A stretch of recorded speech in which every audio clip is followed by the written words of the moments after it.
하나님께서 오늘 주시는 말씀 요엘 2장 1절부터 17절입니다. 구약성경 1271쪽입니다. 1271쪽 요엘 2장 1절부터 17절입니다.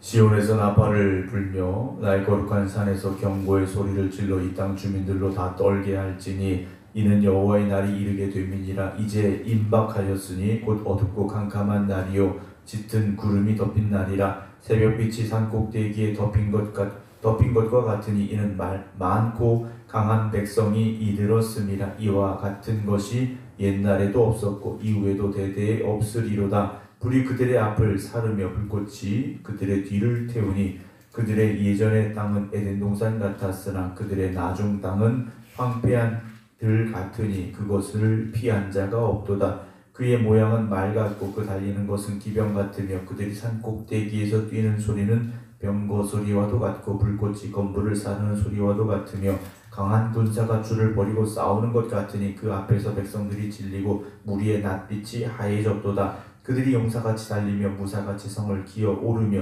각기 자기의 길로 나아가되 그 줄을 이탈하지 아니하며 피자에 부딪히지 아니하고 각기 자기의 길로 나아가며 무기를 돌파하고 나아가나 상하지 아니하며 성중에 뛰어 들어가며 성 위에 달리며 집에 기어 오르며 도둑같이 창으로 들어가니 그 앞에서 땅이 진동하며 하늘이 떨며 해와 달이 캄캄하며 별들이 빛을 거두는도다.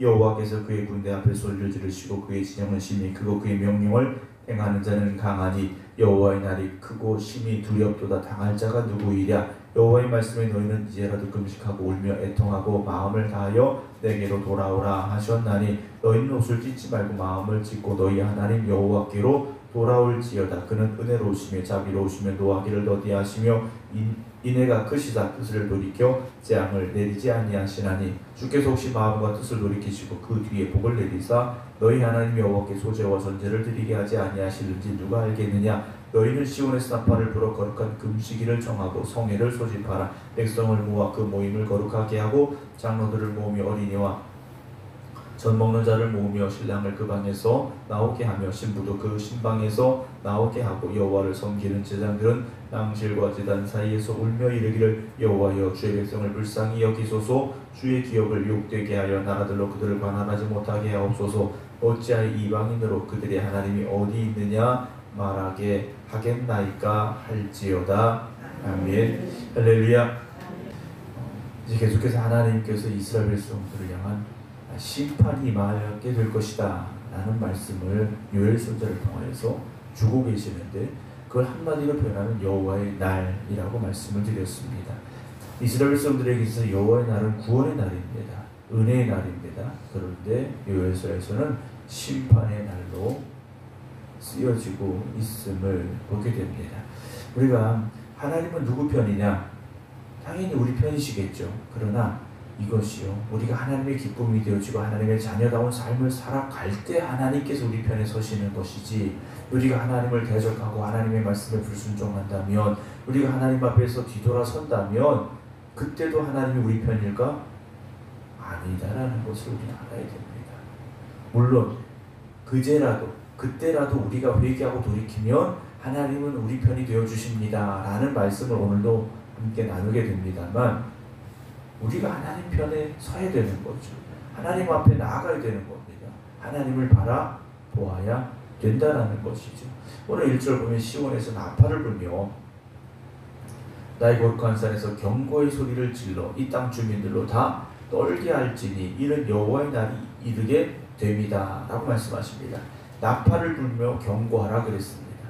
그 적군이 쳐들어오는 것을 파수꾼들이 보고 나팔을 불듯이 그 경고의 나팔을 불라라고 외치게 하십니다. 그래서 이 땅 주민들로 다 떨게 하라라고 되어 있습니다. 적군이 쳐들어오니 이제 전쟁이 날 것이고 나라가 위기에 처하고 그들의 목숨이 위협을 당할 상황이 될 것임에 대해서 말씀을 하시는데요. 그때가 언제냐? 이제 임박하였다라고 되어 있습니다. 그때가 멀지 않다라는 거죠. 곧 그때가 올 거라는 겁니다. 이미 1장에서 메뚜기의 재앙이 있었습니다. 1장 4절에 팥중이가 남긴 것을 메뚜기가 먹고 메뚜기가 남겨 느치가 먹고 느치가 남긴 건 황충이 먹고 다 먹어버리는 재앙에 대한 말씀이 있었는데요. 그래서 밭이 황무하고 토지가 마르고 곡식이 떨어지는, 그래서 포도주가 말랐고 기름이 다하는 처참한 상황이들 이미 말씀하셨는데 이제는 전쟁에 대한 경고를 주고 계십니다. 그리고 그때가 임박했다라고 말씀하고 계시죠. 어떤 상황이 벌어집니까? 2절 곧 어둡고 캄캄한 날이요 짙은 구름이 덮인 날이라 새벽빛이 산 꼭대기에 덮인 것과 같으니 이는 많고 강한 백성이 이르렀으니라 이와 같은 것이 옛날에도 없었고 이후에도 없으리로다. 적군이 쳐들어오는데요. 감당할 수 없을 만큼 많은 군대가, 강한 군대가 올 것이다. 옛날에도 이후에도 없을 처참한 전쟁이 벌어질 것임에 대한 경고를 하고 계십니다. 3절에서 불이 그들의 앞을 사르며 불꽃이 그들의 뒤를 태우니 그들의 예전 땅은 에덴 동산 같았으나 그들의 나중의 땅은 황폐한 들 같으니 그것을 피한 자가 없다. 그러니까 이 군대가 쳐들어오기 전에는 에덴 동산 같았다면 그 군대가 지나고 난 뒤에는 어떻게 됩니까? 황폐한 들같이 된다. 왜 그렇습니까? 불꽃이 그들의 뒤를, 불이 그들의 앞을 사르고 불꽃이 그들의 뒤를 태우기 때문이다 라고 되어 있습니다. 마치 불의 심판이 임하는 것처럼 그들이 지나가고 난 뒤에는 죄밖에 남지 않는 이런 상황이 벌어질 것이다 라고 경고하시죠. 그 군대를 설명합니다. 4절 그의 모양은 말 같고 그 달리는 것은 기병 같으며 그들이 산 꼭대기에서 뛰는 소리는 병거 소리와도 같고 불꽃이 건물을 사르는 소리와도 같으며 강한 군사가 줄을 버리고 싸우는 것 같으니 그 앞에서 백성이 어떻게 됩니까? 질리고 무리의 낯빛이 하얘졌다 라고 되어 있습니다. 쳐들어오는 군대를 바라보는 이스라엘 군대가 겁에 질려서 두려움으로 인하여서 얼굴이 하얘질 정도가 될 것이다라는 거죠. 그들이 용사같이 달리며 무사같이 성을 기어오르며 각기 자기의 길로 나아가되 그 줄을 이탈하지 아니하며 피차에 부딪히지 아니하고 각기 자기의 길로 나아가며 무기를 돌파하고 나아가 상하지 아니하며 이들은요 아주 훈련이 잘된 군사들입니다. 어느 누구와도 싸워서 지지 않을 군대가 지금 쳐들어오고 있다라는 거죠. 그래서 10절 보면 그 앞에서 땅이 진동하며 하늘이 떨며 해와 달이 캄캄하며 별들이 빛을 거둘 정도다 라고 말씀합니다. 감당할 수 없는 전쟁이 찾아오게 된다는 거죠. 근데 문제는 또 무엇이냐? 11절에 그들을 막아주셔야 될 하나님이 그의 군대 앞에서 소리를 지르시고 그의 진영은 심히 크고 그의 명령을 향하는 자는 강하니 여호와의 날이 크고 심히 두렵도다. 당할 자가 누구냐? 라고 말씀하고 있습니다. 하나님께서 우리 편이 되어주고 계신 것이 아니다라는 거죠. 하나님께서 지금 심판자의 편에, 대적자의 편에, 쳐들어온 적군의 편에 서 계시다라는 겁니다. 여러분, 우리가 하나님 말씀 안에 거할 때 하나님이 우리 편이신 거죠. 우리가 죄 가운데 서 있으면서 하나님이 그래도 그때로 내 편이시라? 여러분, 그런 아니란 생각을 갖지 말아야 됩니다. 근데 우리는 너무 아니라다라는 거죠. 우리 마음이 너무 편하다라는 겁니다. 임박한 종말 앞에서도 우리가 그렇게 편안한 마음을 가지고 뭐 어떻게 되겠지 이런 생각을 가져서는 안 된다라는 거죠. 하나님께서 이렇게 경고하시는 이유가 무엇입니까? 12절에 여호와의 말씀에 너희는 이제라도 금식하고 울며 애통하고 마음을 다하여 내게로 돌아오라 하셨다라고 말씀하십니다. 이제라도 하나님이 지금 여호와의 날 심판의 날이 온다라고 말씀하신 건 지금 당장 여기 여호와의 날 심판이 임한다라는 말씀이 아닙니다. 임박했다라는 거죠. 가까이 왔다라는 겁니다. 아직은 시간이 있다라는 거예요. 아직은 시간이 있다라는 겁니다. 그러니 금식하고 울며 애통하고 마음을 다하여 하나님께 돌아오라는 겁니다. 13절 옷을 찢지 말고 마음을 찢으라고 말씀하십니다. 이스라엘 백성들은 그들의 어떤 슬픔이나 회개할 때 옷을 찢는 그런 모습들이 있었는데 옷 찢는 거 아무 소용 없다라는 겁니다. 마음을 찢어 회개하라. 하나님 앞에 돌아오라. 지금 말씀하고 계시다라는 거죠. 겉으로만 회개합니다. 눈물 흘립니다. 이것 갖고 되는 게 아니라는 거죠. 우리의 마음을 찢고 진정으로 애통하는 마음으로 하나님 앞에 회개하며 돌아오라고 말씀하십니다. 왜요? 하나님은 어떤 하나님이십니까? 13절 중간에 그는 은혜로우시며 자비로우시며 노하기를 더디하시며 이내가 크시사 뜻을 돌이켜 재앙을 내리지 아니하시는 하나님이시다라는 거죠.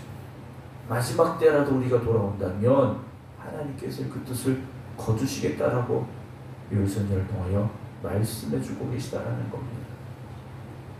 14절에 주께서 혹시 마음과 뜻을 돌이키시고 그 뒤에 복을 내리사 너희 하나님 여호와께 소제와 전제를 드리게 하지 아니하실는지 누가 알겠느냐. 하나님께서요 하나님의 마음과 뜻을 돌이키신다며 그 뒤에 우리에게 무엇을 주십니까? 복을 주실 거다라는 거죠. 기근이 오고 황폐해진 땅에 다시 소제와 전제를 드린 축복을 하나님께서 허락하실 것이다. 회복시켜 주실 것이다. 말씀해 주고 계십니다.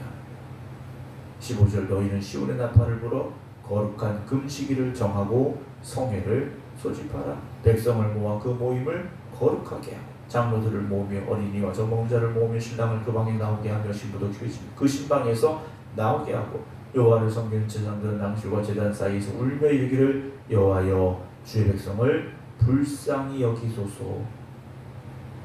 주님 우리를 불쌍히 여겨주시옵소서.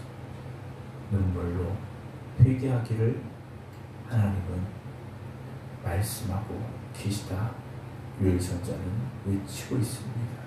사랑하는 성도 여러분, 하나님이 어디 있느냐를 우리가 말하기 전에 묻기 전에 내가 지금 어디 있는가를 한번 생각해 볼 수 있는 오늘이 되기를 주님의 이름으로 축원합니다.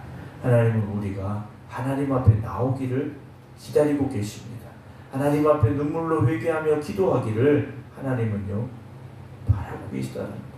그렇게 우리가 돌아오기를 기다리고 계시다라는 걸 여러분 오늘 요일선지를 통해서 말씀하고 계십니다.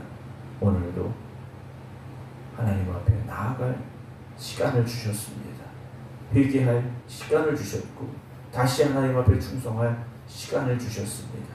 그것이 바로 오늘이라는 것을 잊지 마시고 오늘 하나님 앞에 나아가는 우리 모두가 되기를 주님의 이름으로 축원합니다. 기도하겠습니다. 하나님께 나아가 하나님의 자녀다운 삶을 살기를 결단하고 또 고백하라고 요일선지를 통하여 주시는 말씀으로 우리가 깨닫습니다. 이스라엘 백성들에게 하나님의 심판의 날이 다가오고 있음을 요일선지는 외치고 있습니다. 그날은 어느 누구도 감당할 수 없을 만큼 참혹한 날이 될 것임을 경고하고 있습니다. 그러나 그들이 눈물로 회개하고 상한 심령으로 하나님 앞에 나아간다면 하나님께서 그 뜻을 거두시고 다시 그들을 회복시켜 주실 것임에 대한 말씀도 주고 계십니다. 오늘 우리가 지금 하나님의 나라를 향하여 나아가고 있다면 언제나 하나님의 말씀만 붙잡게 하시고 하나님 뜻에 합당한 삶을 살아갈 수 있게 하여 주시옵소서. 그러나 여전히 우리는 내 뜻대로 내 주장대로 내 마음대로 내 욕심대로 살아가려 합니다. 오늘도 내 뜻을 내려놓게 하시고 내 주장을 내려놓게 하시고 하나님이 기뻐하시는 길로 하나님의 말씀에 따라서 살아갈 수 있는 저희들 되게 하여 주시옵소서. 오늘이라는 시간을 주시니 감사합니다. 오늘 이 하루 하나님의 뜻에 합당하게 하나님의 영광을 위하여 살아가는 저희들 되게 하여 주시옵소서. 이제는 우리 주 예수 그리스도의 은혜와 아버지 하나님의 극진하신 사랑하심과 성령님의 감동 감화 역사하심이 오늘도 하나님의 자녀답게 이 하루를 살겠습니다. 기도드리는 모든 성도들 위해 이제부터 영원토록 함께 하시기를 간절히 축원하옵나이다. 아멘.